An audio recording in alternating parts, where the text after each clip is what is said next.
Aujourd'hui, je suis très heureuse.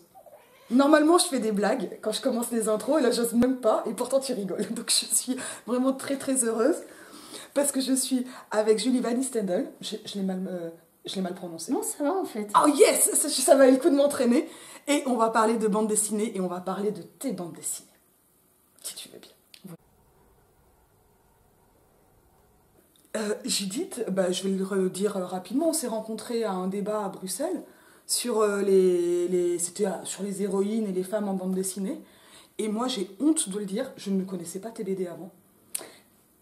Non, j'ai honte, mais donc, depuis, je vais dire, j'avais vu que ça avait l'air vachement bien, j'ai vu que tu étais super sympa. Non, mais c'est vrai que moi, j'aime bien quand les gens sont sympas pour aller lire, ça compte. Et en fait, ce soir-là, hop là, j'ai acheté, en plus, il m'a fait une très très belle dédicace, les devis de Pénélope. On va commencer à la montrer comme ça. Ok. On peut même montrer la dédicace. Oui, on peut. Et hop. Ah attends, hop, par contre, je cache le mail que tu m'as laissé. Voilà. Et depuis, j'en ai lu d'autres. J'en ai d'autres ici, mais j'ai pas encore tout lu. On va pouvoir en reparler. Elles sont pas toutes dans l'ordre, dont la dernière qui vient de sortir. La dernière, c'est Athan des Cyclades. Oui. On dit Athan, moi j'avais lu Athan toute... Athan, tu peux aussi le dire. Okay. Je m'en fous complètement parce que c'est un nom inventé d'il y a 5000 ans. Ah oui, donc c'est la prononciation actuelle qu'on décide et qu'on actualise. Donc Athan ou Athan des Cyclades. J'ai réussi à lire ce matin, et c'était dommage de le lire vite parce que c'est magnifique, La Baleine Bibliothèque, où là tu n'as été que la dessinatrice, et où tu as un scénariste. Et j'ai encore celle-ci que je n'ai pas lue, et on va en reparler parce qu'elle est peut-être un peu dure à lire aussi. Oui.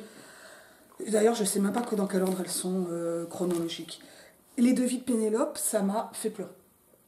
Mais je te remercie de m'avoir fait pleurer pour ça.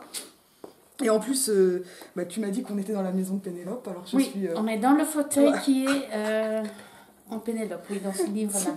Je peux le chercher, le fauteuil. On est dans le fauteuil, là. Ben voilà. Ah c'est génial. C'est super. Ils sont assis dans le fauteuil, le mur bleu, oui, toi est là. Ben voilà. Ah mais c'est trop bien. Oui, ah et mais là, ça m'émeut. Ça c'est le fauteuil et nous on voit le poêle qui est ici, qui l'allume ici, on le voit de l'autre côté de la caméra. Oui. On est dans la maison de Pénélope, oui.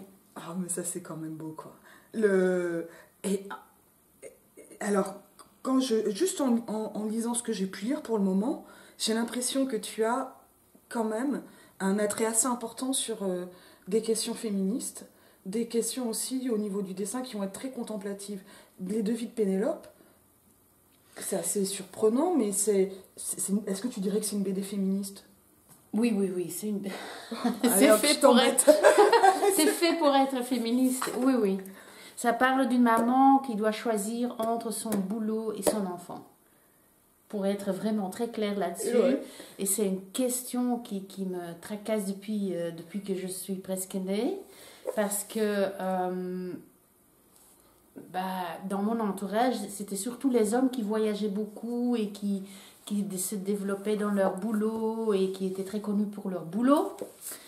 Et les femmes restaient à la maison comme Pénélope ? Non, elles ne restaient pas à la maison, non. Elles travaillaient quand même, mais par exemple, moi j'ai grandi avec mon père, ma maman nous a quittés. D'accord. Et tout ce questionnement sur qui doit être présent dans l'éducation des enfants, dans leur jeunesse, quand ils grandissent, ça me perturbe beaucoup parce que c'est tellement en déséquilibre. Encore toujours. Tu vois, j'ai commencé à vraiment vouloir faire le livre quand j'ai lu un interview avec un photographe très connu, flamand, Stefan van Vleter, qui avait fait un reportage sur les surfeurs dans le monde entier. Il a dit dans cette interview, il a 3 enfants. Cette année, il le disait comme vraiment, cool. J'étais pas à la maison plus que 2 semaines, je pense. Si une femme l'aurait dit, ça serait quand même un autre interview, quoi. Et donc, moi j'ai des enfants moi-même, j'aime beaucoup mon travail, et donc c'est toujours un conflit entre présence à la maison, présence au travail. Donc, C'est quelque chose qui est très important pour moi. Donc c'est la seule BD féministe, vraiment explicitement féministe que j'ai faite. C'est pas par hasard que j'ai commencé par celle-là, parce que là, c'est vraiment... Oui, c'est la thématique. Ouais. Et en même temps, ça n'est pas une BD autobiographique, du tout. Du tout. Du tout. Parce que la Pénélope de la bande dessinée, elle est chirurgienne. Oui, elle est chirurgienne pour Médecins sans frontières. Et elle travaille vraiment dans les zones de guerre pour faire de la chirurgie d'urgence. Elle est en Syrie. Oui, et elle travaille aussi dans un hôpital à Bruxelles, mais son cœur est dans les missions qu'elle fait. Et ce déchirement, tu le montres au fur et à mesure de la BD par quelque chose qui est très marquant, qu'on voit au niveau de la couverture. Oui. Par le petit fantôme rouge. Par le petit fantôme rouge qui apparaît tout le temps. Oui, donc le petit fantôme rouge, c'est un enfant qui meurt au début de la BD. Elle est en train de l'opérer. Ici, c'est un peu dur à voir, mais bon. Et l'enfant meurt, elle ne sait pas sauver cette fille. Et donc cette fille, le fantôme de cette fille, il revient avec elle dans sa maison en Belgique. Oui. Et hante Pénélope. Ce qui fait que... Ce qui fait un fantôme. Oui, mais c'est très dur parce que donc cette petite fille, elle, de temps en temps, elle disparaît quand elle est rentrée à Bruxelles. Oui, mais elle n'est pas toujours là, mais elle revient de temps en temps à hanter Pénélope. Et alors, parce que c'est un fantôme qui... C'est un fantôme qui ne parle pas non plus, hein, c'est juste une présence. Elle représente... les expériences que Pénélope a eues, qu'elle ne sait pas partager avec sa famille, qui deviennent des expériences fantômes parce qu'elle ne sait pas les partager. Elle n'est pas très douée pour la parole, elle ne sait pas en faire des livres, des histoires. Elle est médecin, elle est chirurgien et elle ne sait pas partager son expérience. Donc ça devient des fantômes qui la hantent. Parce que c'est finalement beaucoup plus une histoire à Bruxelles qu'en Syrie. C'est tout à fait à Bruxelles. Au début, j'avais l'idée d'intercaler donc des scènes Bruxelles-Syrie, mais en fait, c'est pas les situations concrètes en zone de guerre qui m'intéressaient, c'était les mémoires, les sentiments qu'on a quand on revient. Et donc, quand on mène deux vies très très très différentes, comment on peut les faire marcher ensemble? Elle n'arrive pas à les intégrer, quoi.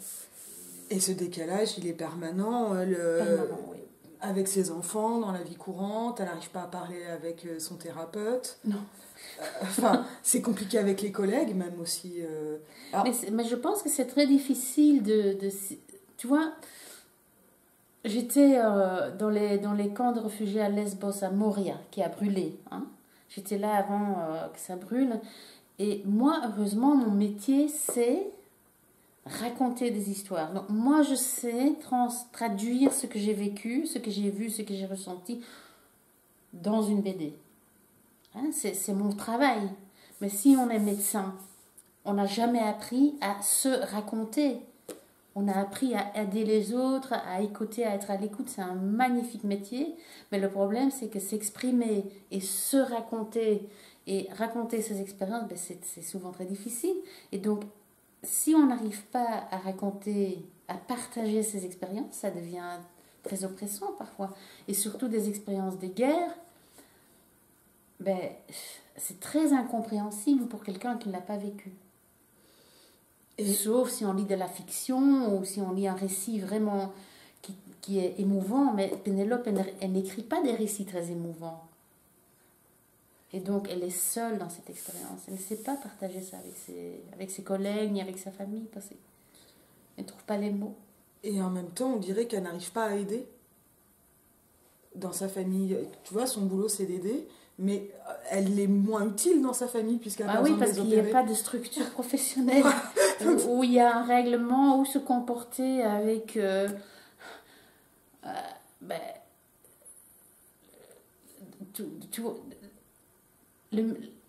beaucoup de personnes, par exemple, moi j'ai un enfant à moi, il sait comment se comporter dans des situations spécifiques bien définies, mais dans des situations informelles, il est complètement perdu. Et elle a ça aussi. Beaucoup de personnes, s'ils n'ont pas Un script. Un script, voilà, de comportement, mais ils ne savent pas comment se comporter. Donc elle a exactement ça, quoi. Il n'y a pas de script pour sa famille. C'est intuitif, c'est... Et puis c'est la présence, parce que comme elle part souvent en mission... Oui, et eux, ils vivent leur vie et c'est sans elle, quoi. Donc il y a toute une dynamique, des coutumes, des façons de se comporter, ils développent sans elle. Et ça, ce qui est normal. Oui, et ça, tu montres cet entremêlement qui ne se fait pas, mais que toi, tu fais par le dessin dès le début, parce qu'on a donc cette scène très dure en Syrie, Oui. où la petite fille meurt, Oui. sur la table d'opération, et après, la fille de Pénélope a ses règles. Oui, oui. Donc c'est ici, hein, on voit ça ici. Et donc c'est un découpage un peu spécifique. Avant c'était plus classique, donc avant j'avais la fille sur la page de gauche, guerre en Syrie, page de droite. Ok, pour vraiment mettre en intercalé que ça se oui, voit tout de suite. Mais alors c'était trop... avec un livre on a le codex, donc on a le truc la matérialité du livre qui fait que une page à gauche et une page à droite, c'est séparé par un gouffre ici, par la tranche. Par la tranche, quoi, oui. Et donc, ça donne un peu pas assez de connexion, je trouvais. Et donc, j'ai décidé, au lieu de page gauche, page droite, de les mettre l'un au-dessous de l'autre. Comme ça, c'est comme un film qui coule. C'est plus coulant. Et donc, comme ça, c'est beaucoup plus connecté. Et donc, il y a la fille de Pénélope, elle n'est pas là, hein, Pénélope, mais elle a 14 ans et elle a ses premières règles. Donc, c'est juste avant ses 14 ans. Juste avant, oui, c'est ça. Et elle devient adulte, donc elle a le sang qui coule, qui donne la vie, en fait. Hein, donc, ça, c'est le sang créateur, disons. Et puis, il y a l'autre fille qui est exactement la même âge, que Pénélope est avec elle. Elle a beaucoup plus besoin de Pénélope, on dirait, parce qu'elle est en train de mourir, elle doit être sauvée, mais elle meurt avec beaucoup de sang. Et donc c'est le sang qui coule, qui est mortel, qui est violent, et donc ces deux-là, ils sont vraiment connectés par le découpage. C'est ça que j'ai voulu faire. Un peu dramatique, hein. Vie, mort, oui, menstruation, toutes les thématiques. Et en plus, non, mais tu vois, on peut aller encore plus loin. Tu vois, si on prend cette planche, je vais la montrer à la caméra, et je te la remontre après. Parce beaucoup que là, alors beaucoup de sang, ouais, hop. Parce qu'en même temps, la connexion, on voit avec les mains qu'elle ne se fait pas, enfin, où elle se finit à un moment qui marche plus, qui est le moment où on va tenir la main, où on suppose Pénélope tient la main de la petite fille mourante. Oui. Et donc c'est une connexion qui ne peut plus se faire. Non. Ou qui ne se fait plus que mentalement, quoi. Enfin, j'ai même pas réfléchi comme ça. Et alors que la petite fille, Hélène, n'a pas cette connexion et traverse cette expérience seule et elle appelle sa grand-mère. Oui. Donc là, je trouve que cette planche, en plus, avec le jeu des mains qui se connectent et qui se connectent plus, on a encore une strate supplémentaire. Ah oui, ok, ça c'était intuitif. Mais c'est ça qui est beau. Ça, je le savais pas. C'est là où les artistes sont si forts, tu vois. Parce que quand tu veux le faire, tu n'arrives pas à le faire. Mais je dois avouer que si on me demande une de mes scènes préférées dans mes livres, c'est quand même celle-là. Hein. C'est ça. Oui. Ah bah tu vois, c'est donc Parce que je trouve que là, on voit vraiment la force d'un bon découpage. Ouais. Mais est-ce que toi tu veux l'expliquer ce découpage, comment t'as fait? Donc là, ça sur le haut-bas, il y a aussi des jeux au niveau des couleurs. Ah oui?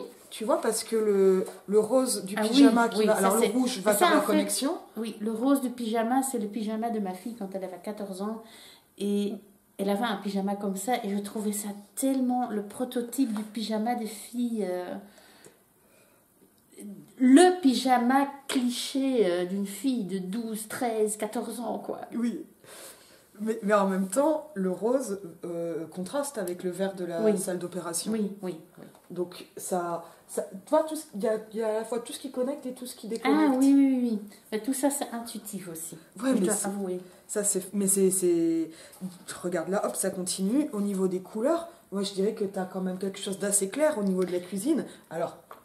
C'est autobiographique, hein, mais et de sombre dans la salle d'opération, alors qu'une salle d'opération, c'est souvent très très lumineux. Oui, mais ça, c'est une salle d'opération gonflable en zone de guerre. Ah oui, donc là, après, je m'y connais pas. Ah oui, donc c'est ici, on voit en fait Ça, Hop donc là, ici hop. on voit en fait Comme ces ça, on trucs-là.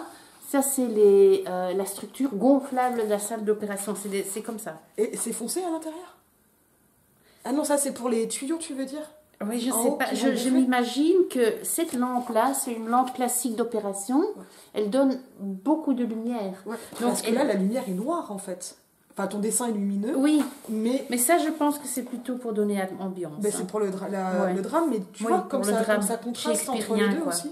Oui, c'est un grand contraste entre les deux. En fait, dans la maison de Pénélope, j'ai utilisé Là, les couleurs. tous Oui, ces contrastes. Tu me disais tout à l'heure que tu adorais Bruegel, mais je le vois, quoi. La maison de Pénélope, elle est faite de couleurs pastel, intimes. Donc c'est un peu rose saumon, c'est un peu, tout est gentil, chouette, rose, un peu de jaune, un peu de douceur. Donc toute la maison de Pénélope, hein, c'est en fait C'est vraiment l'intimité. l'intimité.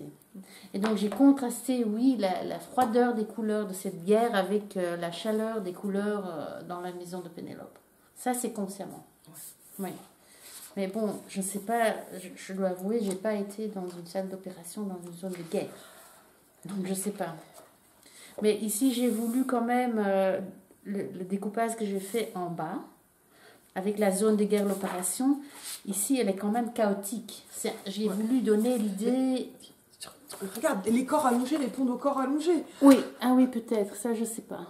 Mais donc j'ai voulu montrer dans ce découpage en bas le chaos d'un moment où il y a une bombe qui s'explose et on ne sait pas quoi faire, quoi. Donc, et ça c'est vraiment super dramatique, quoi. J'ai vraiment, en bas j'ai vraiment fait des choses ultra dramatiques. Qui vont contraster avec la suite Oui, qui n'est pas du tout dramatique. du texte. Oui. Parce que ça va être ensuite beaucoup plus Calme. Oui, calme, mais en même temps. Et alors, je dirais pas Très qu'on sent calme. une tension, on sent plus un décalage entre les personnages. Oui. Alors, Ça c'était très difficile à réussir. alors comment tu t'y es pris? Enfin, En fait, moi j'ai fait un découpage et c'était un de mes livres les plus difficiles à faire parce que... alors, ça vaut le coup d'en parler. Oui, c'est parce que en fait Pénélope, en fait ce livre c'est un questionnement féministe. Hein, donc j'ai fait une histoire, je le donne aux gens et c'est un des livres où je veux savoir la réaction du public. Qu'est-ce que tu en penses de cette femme, de ce qu'elle fait? De Pénélope. De Pénélope. Qu'est-ce que tu en penses? Et donc c'est cette question que je pose. Et donc je propose un cas, hein, un case study. Voilà. Mais je voulais surtout éviter de montrer Pénélope avec une opinion de ma part. Donc je voulais juste montrer une femme et ce qu'elle vit et ce qu'elle fait sans porter mon regard là-dessus. Il faut que tout le monde comprenne cette femme. C'est l'histoire, c'est pas le jugement, quoi. Voilà. Mais c'est très difficile quand quelqu'un fait quelque chose comme Pénélope. C'est très difficile parce que c'est quand même un peu dur ce qu'elle fait. Et donc, je voulais surtout que le public comprenne pourquoi elle le fait et qu'après ils peuvent prendre position, mais que c'est pas une histoire, ben voilà, t'as vu ce qu'elle a fait, t'as vu? Non, pas ça. Regardez, il y a une femme avec qui elle est, avec entourée comment elle est, et elle prend ses décisions. Qu'est-ce que tu en penses? Et au début, j'avais fait un découpage, je l'ai fait lire à mon mari. Il a dit, elle est trop méchante, cette femme. Parce qu'elle Moi, avait je me l'air, fâche contre elle. Ouais, elle avait l'air froide. Trop froide, trop dure. Son nez était grand et courbu comme ça, donc j'ai changé le nez. Hein. Et ça a changé beaucoup. J'ai adouci son visage, parce qu'elle avait un visage trop difficile, trop dur. Donc j'ai adouci le personnage. Et puis, surtout... l'écriture forte en fait. complètement, oui. Mais... Et c'est surtout dans les dialogues que j'ai mis des mois et des mois de travail, parce que chaque dialogue, en fait, je voulais que chaque mot était significatif. Donc je voulais que chaque phrase a trois doubles sens, à triple sens. Et ça, c'est ultra dur. C'est une écriture... Et alors, les dialogues, voilà, tu fais... Alors, je sais pas si c'est quelque chose que... parce que tu as une construction du phylactère pour Pénélope au moins, mais je pense que tu l'as pas seulement là, qui est elle-même aussi... Enfin, le phylactère est inséré de façon assez douce. C'est quoi Le phylactère, c'est la bulle. Ah. Pardon. La bulle. Tu vois, parce que... Alors, tu as l'impression que tu utilises peu d'encre de Chine pour dessiner. Très peu. Il y a... Donc, c'est de l'aquarelle. Ça, c'est l'aquarelle. Pénélope, c'est de l'aquarelle avec Uniball Eye marqueur. C'est même pas l'encre de Chine. D'accord, c'est au marqueur oui, c'est marqueur fin. Enfin, oui. Et tu vois, les cases ne sont pas délimitées. Ah, et souvent, de temps en temps, les phylactères le sont. Mais là, dans la page que tu avais attrapée, oui. Je la trouvais assez parlante pour ce que tu disais. Alors, c'était pas pareil. Ah, bah, ça marche avec celle-là. Parce que, tu vois, les phylactères sont sûrs de la couleur. Les cases ne sont pas délimitées en elles-mêmes. Celle-là est vraiment intéressante, on dirait un damier. Et les bulles sont colorées. Oui. Et donc, elles s'insèrent dans le décor en plus. Je vais le montrer. Hop. Alors là, pour le coup, dans ce cas-là, le décor est pas... Je vais me rapprocher, parce que je pense que ça fera de la mise au point. Comme les youtubeuses beauté, tu sais, regardez. Il y en avait une là avec le mari.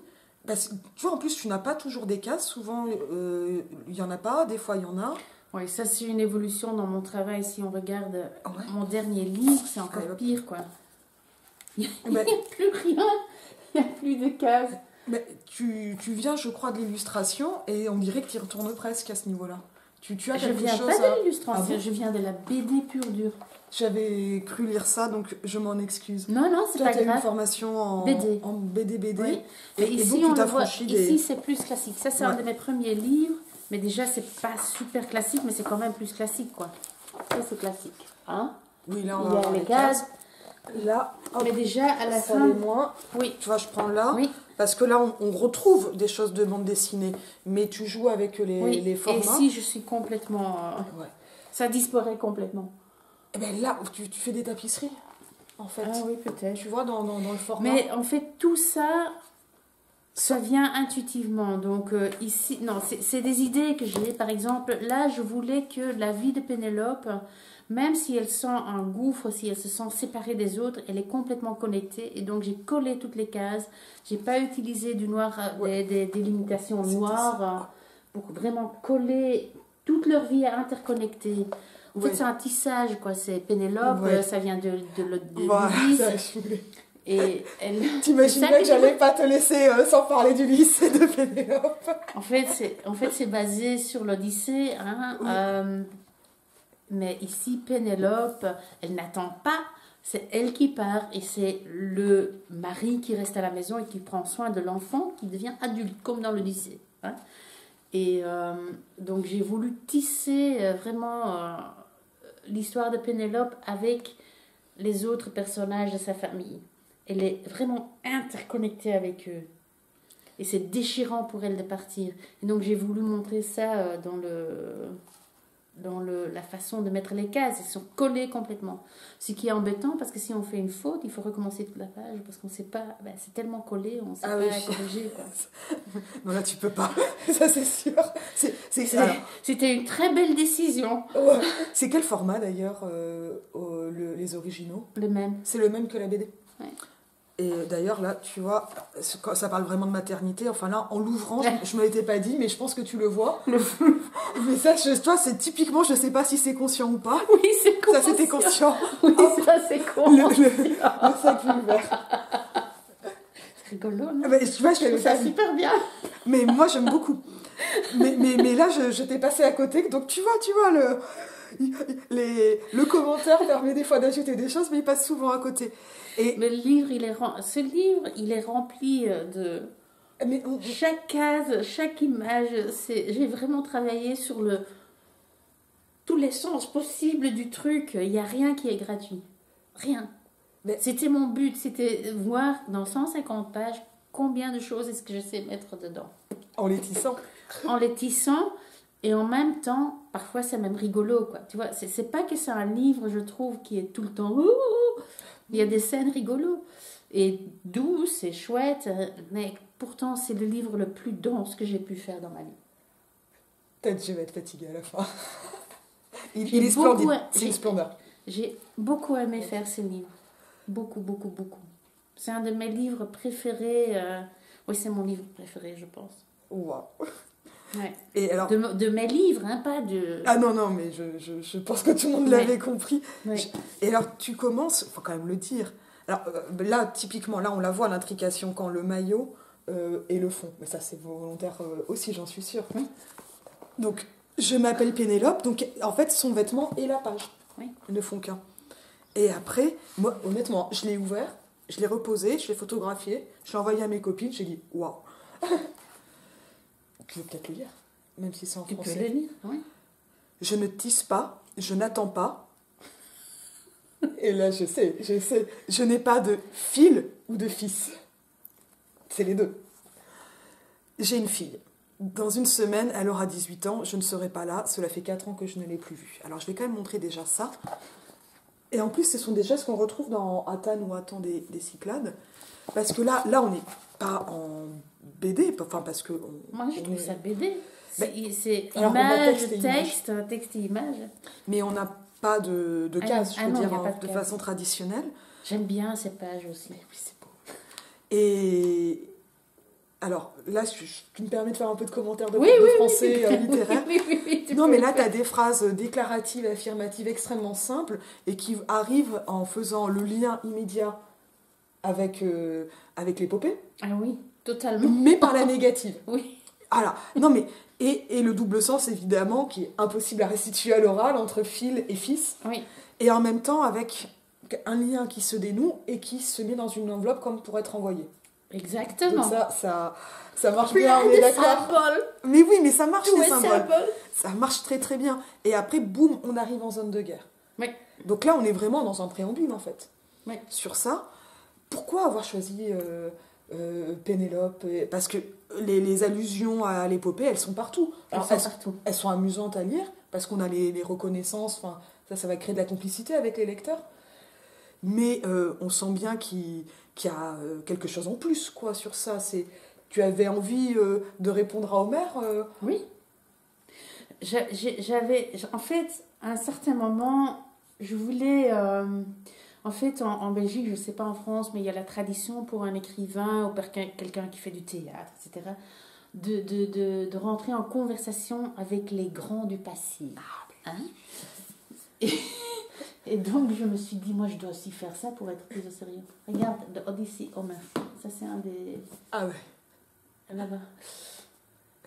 Je vois la traduction féministe de l'Odyssée en anglais.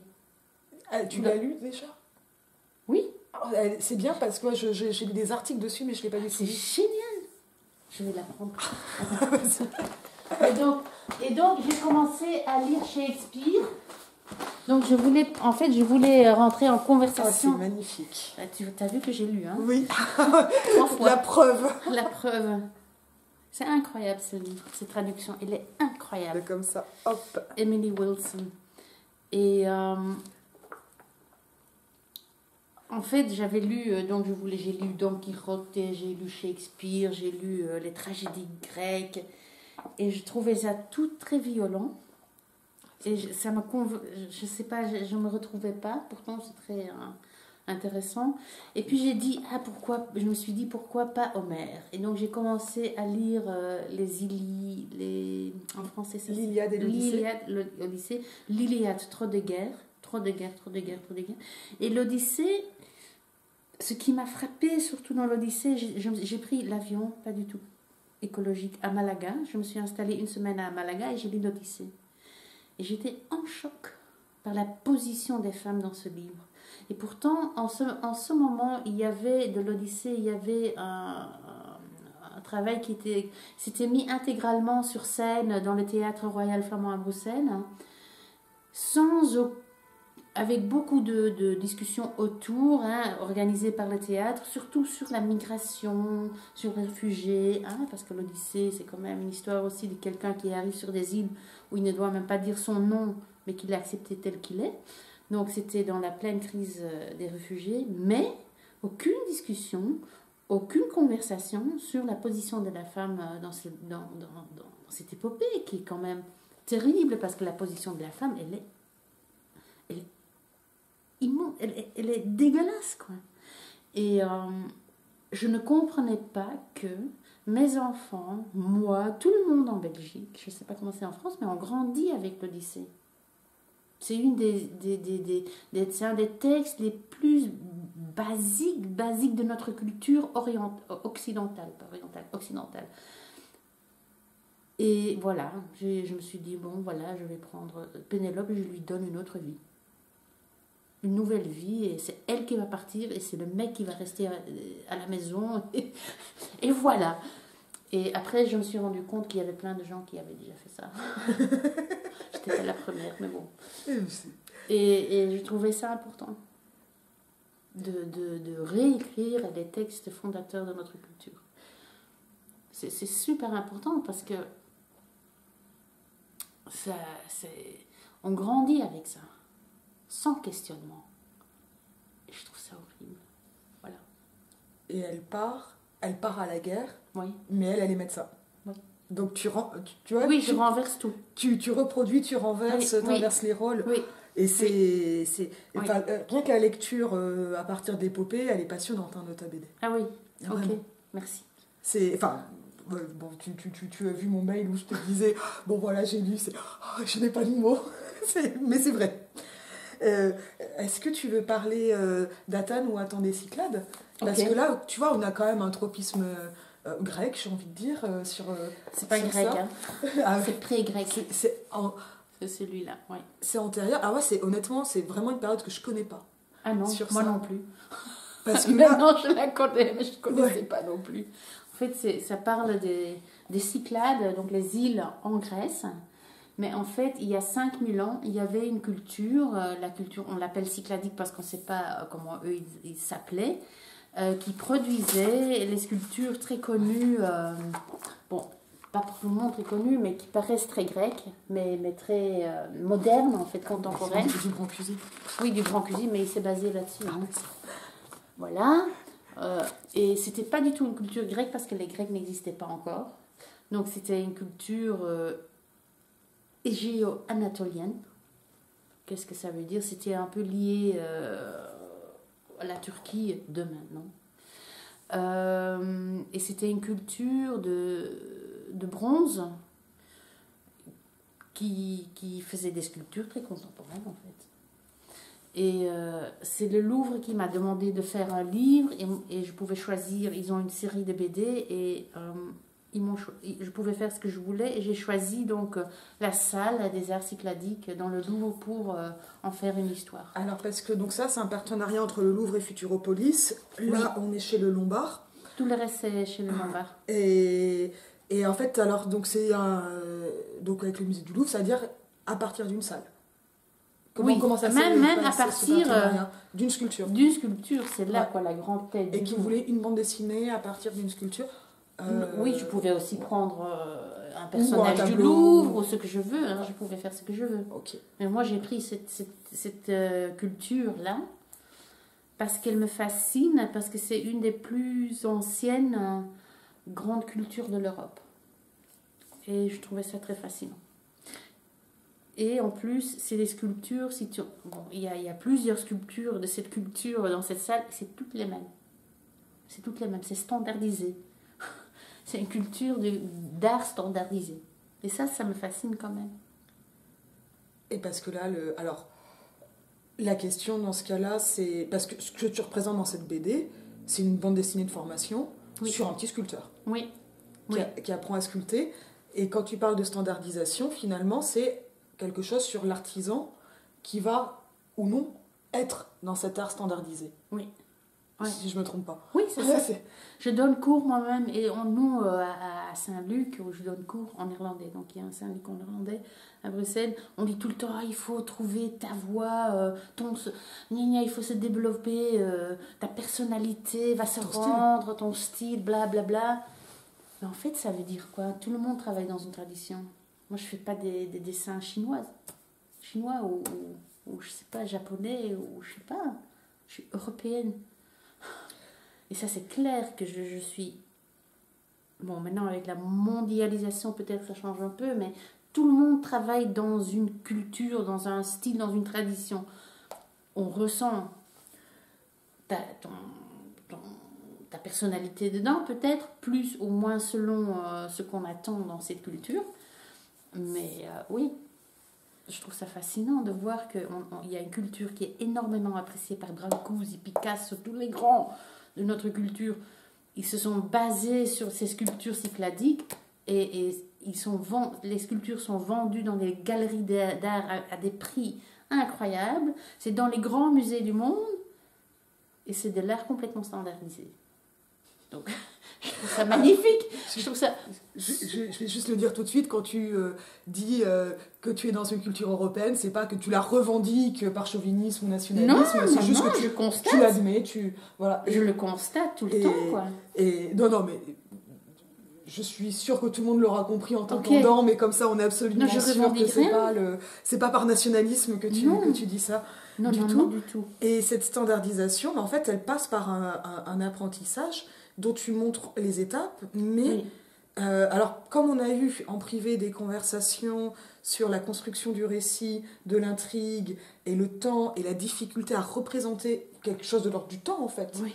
et d'un temps qui est long et qui est sans événement. Oui, c'est un Qu'est-ce qui va faire événement? Oui. J'ai complètement retrouvé ces questionnements-là dans cette BD. Ah, ouf.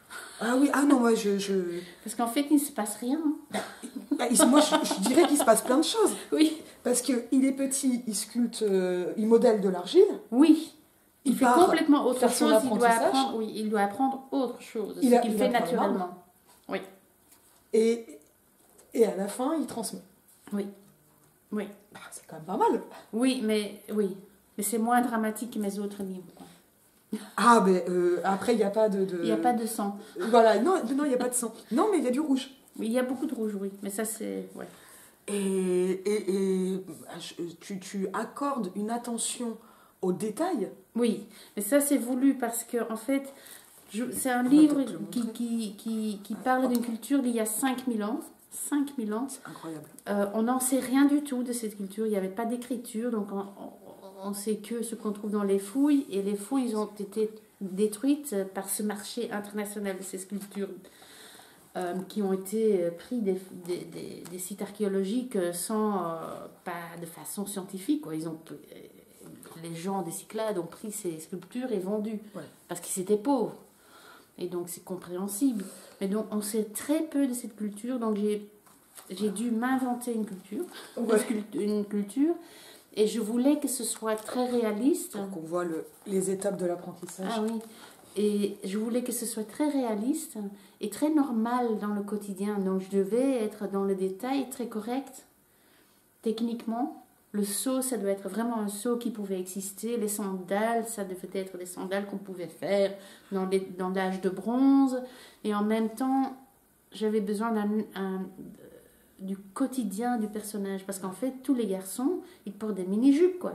Ah ben oui. Mais c'est très bizarre, tu vois. Au début, tu te dis, oh, je vais dessiner ça. Mais à la fin, c'est très bizarre de dessiner tous les hommes dans des mini-jupes et de le faire apparaître complètement naturel et normal. Je me suis même pas posé la question. Ah, mais c'est très difficile, je te jure. Ah ouais, donc là, et c'est con, quoi, parce que moi, tout le monde peut porter ce qu'il veut. Mais en fait, tu te rends compte, ah oui, c'est quand même pas facile. Et les jambes, comment ça... Est-ce qu'on peut ouvrir les jambes avec une mini-jupe? Alors ça, par contre, je me suis demandé. Je me suis dit, tiens, on voit jamais rien. Je n'aurais pas pensé, mais puisque tu as pensé. C'est parce que je l'ai dessiné comme ça, parce que bien sûr, on voyait plein de choses, je pense. Je pense qu'il y a des moments où on devait voir, et puis après, ils avaient peut-être... Mais bon, j'ai aucune idée des sous-vêtements. Mais peut-être ils avaient une autre attitude envers le corps, je ne sais pas du tout. Et donc, je voulais que ce soit un livre sur un garçon, et que tout le monde comprenne, et que c'est normal, quoi. Voilà, c'est normal. Et donc, c'est pour ça qu'il y a c'est tellement détaillé techniquement, pour avoir la véracité, c'est ça. Voilà.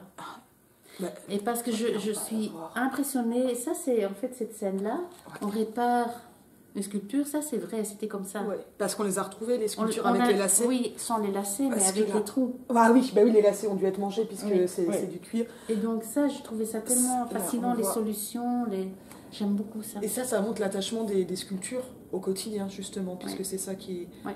aussi...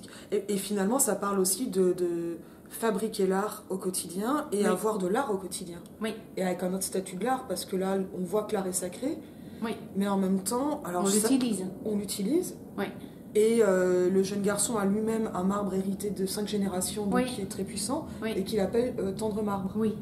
Et ça, je sais pas du tout si c'est historique ou pas. Ah non, pas du tout. Ouais. Je sais pas. Voilà, donc ça, tu l'as inventé, mais ça montre C'est un- une possibilité un de attachement. comment Ouais, pardon. c'était utilisé. C'est pas basé sur rien. J'ai parlé avec des archéologues. Oui, oui, non, non, Mais il y a plusieurs théories, bien sûr. et enfin, j'ai trouvé extrêmement touchant de voir cette espèce de familiarité permanente. Parce Oui. qu'aujourd'hui, tu vois, tu mentionnais Picasso, on n'est quand même pas nombreux à avoir un Picasso à la maison, je n'en fais pas partie. Mais En fait, l'art dans notre culture... Bah, les BD, tu en as à la maison. ah oui, ça j'en ai beaucoup, oui. C'est de l'art. Ah oui, oui. Mais C'est de l'art. c'est rarement l'original. Mais là, justement, Oui, c'est La question de l'original. l'original, Oui, elle est un ok, peu, parce qu'ils n'avaient pas les moyens de ouais. production imprimés des BD. évidemment. Mais Mais après, c'est un atelier, tu montres une standardisation de l'art. Enfin, pas une standardisation, parce que ça dirait... moi, Faut- je trouvais intéressant de qu'on prendre cette l'industrialise. piste-là parce que dans le Louvre, hein, on montre l'art sacralisé, dans des espaces sacralisés. En fait, le Louvre, c'est ouvert pour le public, hein, c'est fait pour ça. En fait, c'était un engagement dans le 19e siècle très vers le public, mais en même temps, ça reste quand même très élitiste. Hein. C'est Et fait pour donc, être élitiste. moi, je trouve ça, des objets d'art qu'on utilise, je trouve ça magnifique. Je suis un peu plus pour cette sorte de création d'art, la sacralisation d'art, que ça me stresse un peu parfois. Ben non, mais je comprends, parce que c'est fait pour écraser, donc c'est sûr que Oui, ça mais oppresse. en même temps, Bruegel, c'est incroyable. Pas tout le monde, Ouais. on est trop nombreux pour avoir des Bruegel chacun, quoi. Non, mais on mais- peut avoir des sacs. Oui, on peut avoir des sacs. Parce que j'ai un sac tapisserie Voilà, qui t'a elle a un plu, sac voilà, tapisserie. que tu auras bientôt aussi. Mais par exemple, mon fils, hein, c'est basé sur mon fils, les sculptures. Il fait de l'art, hein. On s'est touché, hein. C'est basé sur ses sculptures. Voilà, il fait ça. Il avait 14 ans quand il a fait ça. C'est un cadeau pour son beau-père qu'il a fait. Hein. C'est fin. On peut toucher, J'aime bien quand on peut toucher, quoi. Par exemple, les dessins, les originaux que je fais, Ouais. je les donne, quoi. Je m'en fous, quoi. Ah, tu les gardes pas, tu Ah les non, je revends m'en pas. fous de mes dessins. Je les fais pour être partagés, quoi. C'est pour avoir et la BD et la circulation, en fait. Oui. Pour que ce soit chez les gens. Oui. Ah, c'est beau. Ben, pour moi, c'est comme ça, Et avec plein de choses, en fait, un peu humoristiques, par exemple, on l'attache des cheveux avec le fil. T'as un truc avec les fils, hein. Les lacets. Oui, mais attends, comment est-ce qu'on s'attache les cheveux il y a 5000 ans? Eh ben, je pense Mais qu'on pas galère, avec une hein. élastique, quoi. Ah, Donc, avec une corde, quoi. un fil Un et fil. peut-être des pics. Mais là, il y a Et les petit. cheveux un peu courts. Oui. Et... Donc, tout ça, c'est des solutions pratiques au quotidien, quoi. Ah, mais moi, j'ai Le eu sac à dos, c'est le sac à dos de Etsy. Tu connais Etsy? C'est Ben le... voilà, c'est le sac à dos de Etsy. Eh ben, qui est pareil. Et en fait, c'est le même système que mon sac à dos pour faire du trekking. Hein. Mais oui, mais Ça parce que quand change, c'est pratique, ça incroyable, reste c'est pratique. incroyable. Mais fais attention quand même, parce que ça a mal fini pour lui. Oui, je sais. Mais bon, voilà, il savait tout. Ben, sur le pactage, comment... Et en plus, c'est un sac à dos qui est lui-même hérité. Oui. Ben oui, parce que, tu vois, dans cette époque-là, construire, fabriquer des choses, c'était un peu plus lent et intensif que maintenant, donc parce qu'il n'y avait pas d'industrialisation. Et donc, il fallait prendre soin des cheveux. Et je me suis même dit qu'il devait avoir des mini-jupes, comme tu dis, parce que, en fait, ça fait moins de tissu à fabriquer. Quand en plus il fait chaud dans le pays. Ah oui, oui, oui, mais il n'y avait pas de pantalon apparemment. Ça, j'ai demandé vraiment, est-ce que je peux pas lui mettre un pantalon? Les archéologues ont dit non, il n'y avait pas de pantalon. Comment ça s'est passé, ta documentation historique? C'était très, très, très long parce que on ne sait pas grand-chose sur cette culture-là et moi, je suis pas du tout. Je n'y connais rien, quoi. Donc pour moi, c'était vraiment. Mon admiration pour les personnes qui font des BD historiques a vraiment. Explosé. C'est envolé. C'est incroyablement difficile parce que tu commences à dessiner et puis tu te dis, mais merde, les chaussures. Qu'est-ce qu'ils mettaient comme chaussures? Comment est-ce qu'on pouvait construire des chaussures? Par exemple, la couleur des maisons. Je les avais fait bleues, les maisons, comme en Grèce. Eh ben non. Le bleu des maisons en Grèce, le blanc et bleu, c'est en fait... ça a été imposé par la dictature des colonels dans les années... maintenant, je vais dire une faute, mais...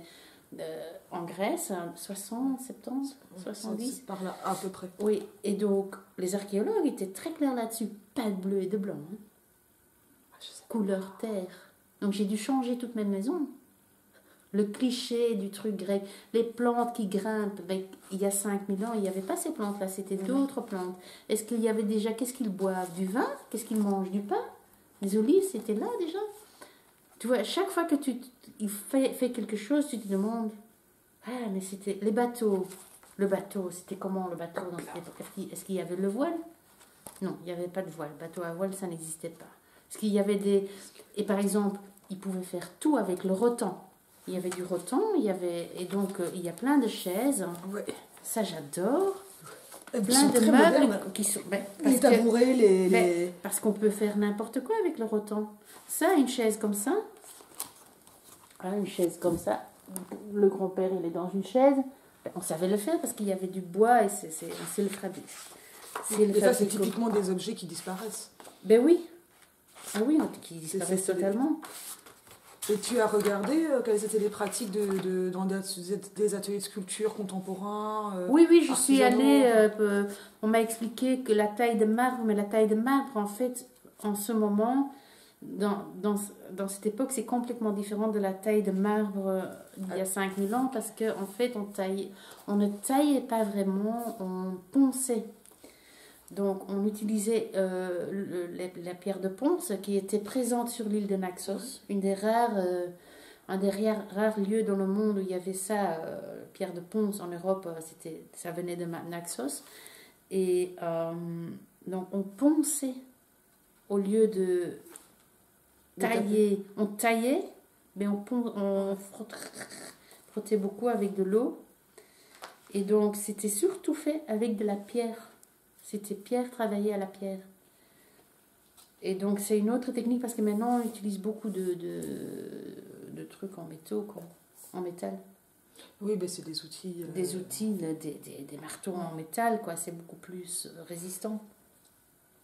Et en fait, je pense que c'est entre le hasard artistique et la documentation, mais finalement, ce travail supposé par les archéologues, il colle complètement avec la temporalité que tu mets en place dans le récit. Tiens, on va montrer celle-là pour montrer la standardisation. Ah oui. Non, mais parce qu'en plus, cette standardisation, elle est intéressante parce que Athan donc, apprend la sculpture en atelier, donc, où il faut faire le modèle traditionnel. Oui. Parce que quand on dit standardisation, on a l'impression qu'on fait rendre standard. Mais non, c'est qu'on copie le standard. Oui. Exactement. Mais lui-même, on se rend compte qu'il a un truc en plus. Oui, il s'ennuie. Sa muse s'ennuie. J'ai trouvé ça très beau quand son patron lui dit, son maître lui dit... Oui, ça c'est quelque chose que j'ai voulu intégrer parce qu'en fait, le fait que l'inspiration vient de l'intérieur, c'est une idée très contemporaine. C'est très ère moderne. 19e siècle. Encore le 19e. Et c'est très capitaliste en fait. C'est la responsabilité de l'individu, de soi. Et en fait, quand on regarde l'époque romaine ou l'époque grecque, en fait, l'inspiration venait d'une muse qui n'était pas toi, qui était à l'extérieur de toi, et donc tu pouvais responsabiliser ta muse, quoi, qui était paresseuse, pas toi. Et je trouve ça génial. Et donc j'ai voulu intégrer cette idée-là de que l'inspiration vient d'ailleurs, et pas de toi, que la responsabilité est... à toi et à ta muse, parce que toi tu dois travailler pour qu'elle puisse agir, mais c'est pas que toi, quoi. Non, je trouve ça très libérant, quoi. Je trouve ça très... et ça arrive plutôt à la fin. C'est-à-dire, on se rend compte qu'il a un don, enfin pas un don, Ah oui, il du a un talent. don. Oui, il a du talent, oui. Et Il a du talent. Et oui. il a un peu plus que ça, mais Oui. parce qu'il y a l'épreuve du temps qui va permettre de voir. Oui. Donc, je recite de mémoire, mais s'il sait parler à la pierre, s'il comprend la pierre, Oui. et pour ça, il faut au moins un an. Oui, au moins plusieurs années, quoi. C'était quand son père le laisse, le maître dit oui, au père, ça voilà, ça va être un an, oui. et en fait, ça va être plus long. Oui. Et puis après un an, il peut commencer à vraiment développer son talent, quoi. Et c'est là où il va se trouver seul face à un bloc plus gros, et puis avec des formats de plus en plus gros. Plus difficiles, plus complexes et plus originales. Pour apprendre à faire d'autres choses. Mais de toute façon, même pour peindre ces statues avec les traits de couleur, ils doivent s'entraîner sur des dizaines et des dizaines. Mais ça, c'est tout le monde. Et moi aussi, mes étudiants, en fait, le dessin ou les gestes techniques pour faire quelque chose, c'est comme jouer du violon, quoi. Il faut s'entraîner pour que ces gestes deviennent incrustés dans ton cerveau, que les neurones se connectent de façon correcte. Hein, et que c'est que la répétition du geste qui incruste ça pour que après tu puisses te libérer de prendre de l'énergie à comment est-ce que je dois faire le geste. Non, ça doit devenir vraiment naturel. Tu dois sentir le pinceau ou la pierre avec laquelle tu tailles comme un prolongement du corps. Et ça prend du temps. Et après, tu peux te concentrer sur l'artistique, sur comment je fais la ligne. Comment est-ce que je vais construire cette image? Comment je vais construire le récit? Mais d'abord, il faut incruster les gestes physiques dans le corps et le cerveau, quoi. Et ça, c'est, comme on dit, 10 000 heures. 10 000 heures de travail, 10 000 heures d'apprentissage. C'est exactement ça. Et ça, c'est un énorme défi de représenter ça en BD. Ah oui, c'est la lenteur de cet apprentissage. Oui, c'est un peu embêtant parce qu'il faut répéter le dessin. Oui, parce que... tu ne peux pas dire, il faisait ça 10 000 fois, non. Mais non, mais là, il faut le montrer. Il n'y a pas un imparfait en bande dessinée. Comment? Mais non, mais pour le coup, je l'ai senti, cette lenteur. Ah oui. Alors que c'est pas une BD qui est... Enfin, c'est une BD qui se lit assez vite. Ah oui, très vite. En fait, pour moi, c'est une petite... C'est un peu... en fait, l'idée, c'était Virginia Woolf. Ça m'étonne même pas. L'essai qu'elle écrit, A Room of One's Own, c'est... Donc une chambre à soi ou une pièce à soi en français. Oui, et donc là, elle décrit l'importance d'une pièce... Bon, c'est une idée qu'elle développe dans un petit essai. Et je voulais faire quelque chose comme ça, quelque chose de rigolo. Parce que c'est rigolo. C'est très très mignon, c'est très rigolo. Le Room of One's Own aussi, c'est super rigolo. Et puis Woolf, elle a énormément d'humour. Oui, c'est super rigolo et accessible en fait, ce petit livre qu'elle a écrit, c'est super accessible, quoi. Et donc je voulais construire une petite histoire très petite, c'est pour ça que le format il est petit. Moi je voulais que ce soit aussi... cartonné? Non, pas cartonné du tout. En souple? En souple, très basique, que ce soit vraiment quelque chose de petit, que ça n'a aucune arrogance, quoi, que ce soit petit. Une histoire dans laquelle je pouvais mettre toutes mes idées sur qu'est-ce que c'est l'art, qu'est-ce que c'est apprendre, l'apprentissage, c'est quoi le talent, toutes ces questions qu'un artiste a, je voulais les mettre là-dedans. Un petit essai, un essai sur l'art, Mais en guise. narration. Exactement comme Virginia Woolf, qui raconte tout le temps. Voilà. Ce qu'aurait fait la sœur de Shakespeare. Voilà. Exactement ça. Ok. Donc ça, c'est une chambre à soi, mais pour toi? Pour moi, oui. Et je suis un peu... J'aurais voulu une autre forme de publier. Encore un peu plus petit. Très minuscule. Plus tout poche. Minuscule. Oui, poche, oui. Alors c'est vrai que Futuro, avec le Louvre, ça fait plutôt... Ils vont plutôt tirer vers le beau livre. Ouais, surtout très BD classique, quoi. Mais j'ai eu le format petit. Ça, je suis contente. Ouais. Mais j'aurais voulu un peu ça, quoi, parce que c'est pas un récit qui est... C'est pas une histoire incroyable. C'est pas une épopée, quoi. C'est minuscule. Je voulais que ce soit minuscule, intime, philosophique. Voilà. Merveilleux. Et, Il n'y a pas de femme dedans en plus. Il n'y a qu'une maman. Il y a... Ah oui, il y a une femme. Il y a la, oui, la vieille Sarah, oui. Bon. Et il y a la jeune la... fille qui croise oui. quand il regrette de ne pas être oui. harpiste. Mais Et là, tu vois ce que tu sais sur la peu... muse et la vocation, il y a presque un jeu avec ça. Oui, elles sont un peu dans la marge. Ouais, mais ce qui a probablement été le cas je ne sais pas. Ça, on n'a pas de... Aucune idée. Parce que, enfin, remarque que sur ce qu'on sait de la Grèce, ça pouvait être très différent avant. C'est pas du tout une culture grecque, donc on ne sait pas. Et qui a quelque chose qui est à la fois, pas familial parce qu'il quitte sa famille, mais qui est familier. Moi, je me suis sentie familier. Voilà, c'est ça. C'est cosy, en fait. Oui. On sent bien quand on peut. Sinon, mais ça paraît bizarre, on dirait que je parle d'Instagram, mais c'est assez cosy à lire. Oui. Et ça marche vraiment, vraiment, vraiment. Oui, c'était le but. Parce que on est dans l'atelier. Moi, je veux dire, là, en disant ça, j'avais envie de faire de la sculpture. et aucun problème. Bon, je vais passer ma vie à faire de la sculpture. C'est parti. Enfin, ça me paraissait une évidence en le lisant. Ok. Oui, c'est cosy, c'est vrai. Peut-être que... Bon, après, là, je pense qu'on a parlé pas mal. J'avais amené, donc ça, je l'ai lu ce matin un peu vite parce que je voulais pas être en retard. La Baleine Bibliothèque, où là tu as travaillé avec Zidrou, qui est scénariste. Ouais. C'est magnifique. C'est vraiment un beau livre. C'est beau, hein? Non, c'est vachement beau.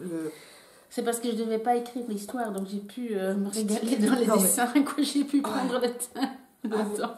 Parce que il y a quelque chose qui permet une immersion complète, ce qui tombe bien parce que c'est quand même plus ou moins le sujet du bouquin. Enfin, du bouquin, quand je dis bouquin, c'est familier, mais d'ailleurs, tu me disais que c'était BD. Moi, j'ai envie de te dire, c'est illustration. Les gens, est-ce que c'est important? Oui. Non, mais là, quand même, faut qu'on... Là, c'est... Ouais. Ah non, ouais. Ça, c'est magnifique. Alors, ça sortait mes boucles d'oreilles, c'est pour ça que j'insiste. Et en même temps, tu vois, j'avais l'impression que je le trouverais au rayon jeunesse chez Flagey, où j'ai couru hier, comme ça, je donne ça. C'est pas de la jeunesse du tout. Ah non, c'est pas de la jeunesse. Les enfants adorent. Hein. Le dessin est splendide. Mais pour les adultes, c'est pas de la jeunesse. Ah. C'est un peu ça le problème. Ça peut rappeler... Enfin, toi, ça a pu me rappeler Arc-en-Ciel que je lisais petite, en fait. Ah, je connais pas. C'était... Alors, je sais même pas qui c'est qui a fait ça, ni de quel pays. Pour moi, c'est un conte. Voilà. Et les contes, c'est pour les bébés, pour les grands-pères, les grands-mères, les jeunes, les vieux, les 18 ans, pour tout le monde, quoi. C'est complètement un conte. De 0 à 99. À 99. Oh non, tu n'as pas besoin de le franciser. Hein. Stop à l'hégémonie des Français qui font la loi académique. Oui. Et alors, mais comment vous avez bossé là-dessus? Parce que j'ai cru comprendre qu'il y avait eu une collaboration quand même aussi sur le scénario, par moment. Non, pas énormément. Ouais. Ouais. En fait, Zidrou, il est scénariste, il est ultra professionnel. Donc, on avait envie de collaborer, de travailler ensemble. Parce que en fait, il est tellement différent de moi. C'est tellement différent. Il a une ambiance, une atmosphère complètement différente. Et moi, j'aime bien parfois collaborer pour sortir de mon ambiance, à moi. Il est très rigolo. Il fait Léonard, quoi. Mm-hmm. Je trouve ça... Il est tellement rigolo. Non, mais comme ça. Oui, voilà, c'est ça, tu vois. Nous, on a en déconneuse, les gros nez, humour gros nez, quoi. Il fait vraiment à fond. Et donc... je me disais, travaillons ensemble pour voir ce que ça donne, quoi, parce que c'est tellement différent, nos univers n'ont rien à voir. Et donc, on s'est mis ensemble, il habite à Ronda, dans le sud de l'Espagne. Je suis allée le visiter quand j'étais à Malaga pour lire l'Odyssée. Je ne sais pas si c'est cet exemplaire-là que tu as lu à Malaga. Non, j'ai lu en néerlandais, en fait, là, parce que la traduction n'était pas encore faite. Ouais, elle est apparue l'année après que j'ai commencé à travailler sur le livre. Et on s'était dit, il m'a dit, qu'est-ce que tu veux? Et j'ai dit, moi j'ai envie de quelque chose de lumineux, de très rigolo. Mais puis quelques mois après, il m'a dit, j'ai une histoire pour toi, ça n'a rien à voir avec ce qu'on a parlé. C'est pas lumineux, il n'y a pas beaucoup de soleil, c'est très beau, mais il y a beaucoup d'océan, beaucoup d'eau. Il a dit, mais je vois ça dans ton dessin. Il m'a envoyé l'histoire et j'ai beaucoup aimé. Donc c'est l'histoire postman, un facteur marin, qui lie une amitié avec la baleine bibliothèque qui a la bibliothèque des océans dans son ventre. Et c'est tellement une belle histoire, je trouve. Et donc j'ai tout de suite dit oui, ok, ça va, je le fais. Et donc on a commencé à travailler, mais il est tellement professionnel. C'est incroyable. Ces scénarios, c'est incroyable. Donc il t'envoie un scénario et tu vois tout de suite des images. C'est tellement bien fait que tu ne dois pas réfléchir énormément à comment le dessiner, quoi. Ça vient tout de suite. Tout de suite. Brrr. Parce qu'il a une écriture très visuelle. Très. Et le rythme est bien. Donc il rythme tellement bien son récit. Tu vois que c'est ultra pro, quoi. Ça ressemble à quoi un scénario de BD? Ça ressemble à un scénario de film? Remarque, tu sais peut-être pas à quoi ressemble un scénario de film. La seule chose, il fait déjà les cases. Moi, j'ai Ouais. enlevé toutes les cases. Ouais. Donc j'ai enlevé toutes les indications de cases. Ça, j'ai enlevé. Et pour le reste, oui, c'est case par case, page par page. Et là encore, on a... Mais j'ai enlevé toutes les indications de pagination et cases. Je l'ai enlevé parce que je voulais Je fais un peu vite. le faire moi-même, quoi. Mais il y a des dessinateurs qui aiment ça parce que c'est plus facile. Bah, c'est fait. Mais donc ça, je l'ai enlevé du scénario, mais il est super doué pour combiner images avec récit, avec texte. C'est incroyable, c'est incroyable. Et il fait ça comme ça. Brrr. Ouais. C'est d'une fluidité. Tu te dis, mais c'est possible, comment il fait ça? Il maîtrise tellement son métier. J'étais un peu en choc. Je dois avouer.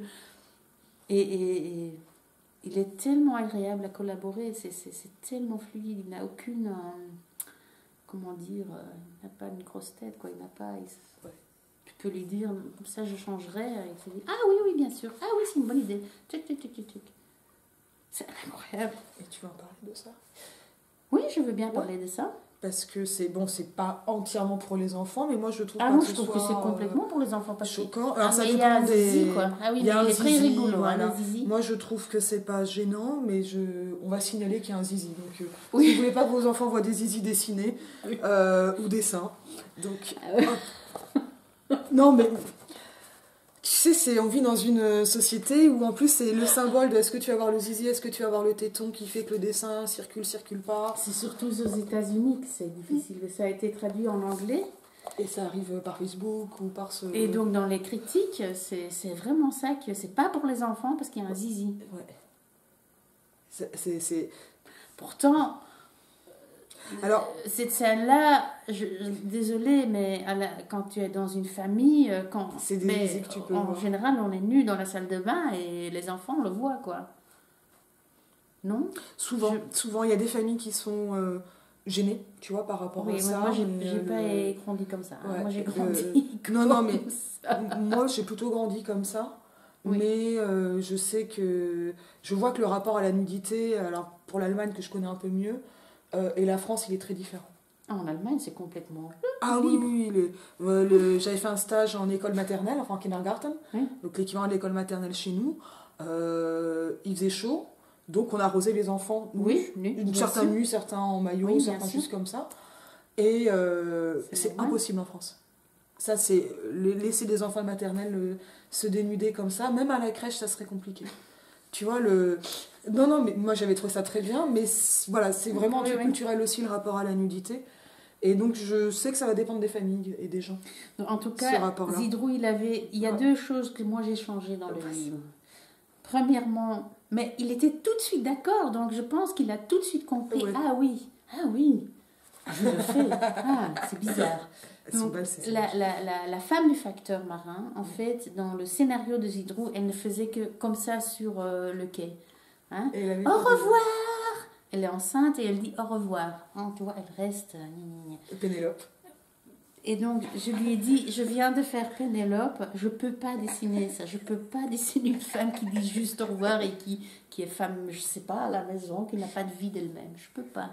Et donc, j'ai proposé de lui faire réparateur sur le chantier naval. Il a tout de suite dit, c'est super.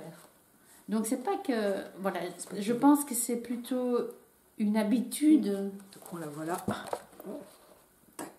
C'est chouette, en plus, de dessiner ça. C'est chouette de dessiner ça. Et la deuxième chose que j'ai changée, c'est la scène de sexe, parce qu'en fait, il avait écrit une scène de sexe passionnée, érotique, entre la femme enceinte de 8 mois et le facteur marin. Bon, femme et homme, quoi. Et je trouvais que déjà, à 8 mois, je sais pas, en général... Ça, je peux pas te dire, parce que j'ai Moi, pas d'expérience que j'ai. j'avais pas envie de faire l'amour. Il y a des femmes qui ont envie, mais moi, je trouvais ça aussi un peu gratuit dans le récit, quoi. Ouais. Pourquoi est-ce qu'on doit dessiner ça? Qu'est-ce que ça vient ajouter à ce récit sur une baleine, bibliothèque et son ami, le facteur marin? Et donc, j'ai proposé la scène beaucoup plus idiote, hein, qui parle beaucoup plus de la relation libre entre le facteur et sa femme. J'adore cette scène. Et donc, j'ai inventé une scène. On va la remontrer. Hop là. Que moi, j'aime beaucoup. Oui, mais elle est super drôle. Et elle est tendre, et elle est familière. Oui, donc voilà, j'ai voulu montrer ça. Sauf que j'ai pas une grande baignoire comme ça, mais sinon elle est parfaitement familière. Non, mais c'est un conte, donc on Mais peut avoir la baignoire qu'on veut, quoi. Ah. Mais moi, j'avais une baignoire comme ça dans ma maison quand j'avais 27 ans. J'avais un vieil appartement avec une baignoire. Des vieilles baignoires en fond de sur-pied, oui. qui sont très très belles oui, et qui vont très bien dans un conte. Oui, voilà, c'est ça. Ça marche bien. Donc, ce n'est que ça que j'ai changé, et c'était... mais c'était dans une conversation complètement positive, Oui. quoi. Et ça change beaucoup de choses d'adapter le scénario de quelqu'un, enfin de dessiner le scénario de quelqu'un d'autre. C'est très relaxant. Si c'est un bon scénario, c'est ultra relaxant, parce que tu peux te concentrer sur les images, quoi, sur la beauté des images. C'était rigolo de faire ce livre, parce qu'en fait, une baleine, c'est énorme. Elle rentre en amitié avec un facteur marin qui est petit. Comment les combiner dans des cases? C'est difficile. C'est très difficile de combiner une baleine et un facteur, un être humain. On le voit là, par exemple. Avec Oui. là, ça va marcher. Oui. Et donc, aussi, comment est-ce qu'elle parle? Ah, il y a quelqu'un qui rentre. Hallo. Bonjour. Oei. Ik ben een interview aan het doen. In mijn huis. Ja, ik wist niet dat je nog thuis ging komen. Ça, c'est Frank. Ravi. Ben, peut-être que tu veux qu'on en reste là, alors? Ou on dit juste un mot très rapide sur la dernière que je n'ai pas encore lue, et après on va couper? Oui, ok. Parce que celle-là, alors, je le redis rapidement pour les gens qui sont abonnés à la chaîne, mon père est décédé d'un cancer, donc je n'arrive pas à la lire tout de suite, mais ça va venir très vite. Mais en même temps, je l'ai que depuis hier soir. Là, tu es dans un autre registre qui est intime et douloureux. Oui. Et sur une bande dessinée, tu vois, je ne l'ai même pas feuilleté, avec un format un peu plus classique. Est-ce que... Je suis désolée. Est-ce que tu veux en dire quelque chose? Est-ce que tu la conseillerais à tout le monde déjà? En fait, c'est un roman graphique, c'est une BD sur David qui a du cancer, qui n'arrive pas à partager ses peurs de mourir, ses douleurs, etc. avec sa famille. Et ça parle en fait de la solitude que ça engendre, quoi, que ça donne. Et c'est la dernière année dans sa vie, et il exclut les êtres qu'il aime le plus de ce processus de maladie. Et donc je parle des effets sur son entourage. Ouais. C'est très triste. C'est un peu dur, les gens pleurent. Ben, je pense que je vais pleurer, mais je pense qu'elle est très belle. En tout cas, j'ai vu qu'elle avait eu de bons retours de lecteurs. Et je trouve étonnant, là, en t'écoutant, de me dire qu'en fait, dans ces deux-là, tu parles de personnages qui communiquent peu. Comme si c'était le dessin qui permettait de dire C'est peut-être ce mon qui grand passe pas défaut. toujours comme ça. Je pense que ça va. Est-ce qu'il y a une question que tu aurais aimé que je te pose et que... Non. Ouais. C'est bon. Alors si tout te va, eh bien je vous dis à bientôt. Et merci infiniment, Judith. Merci.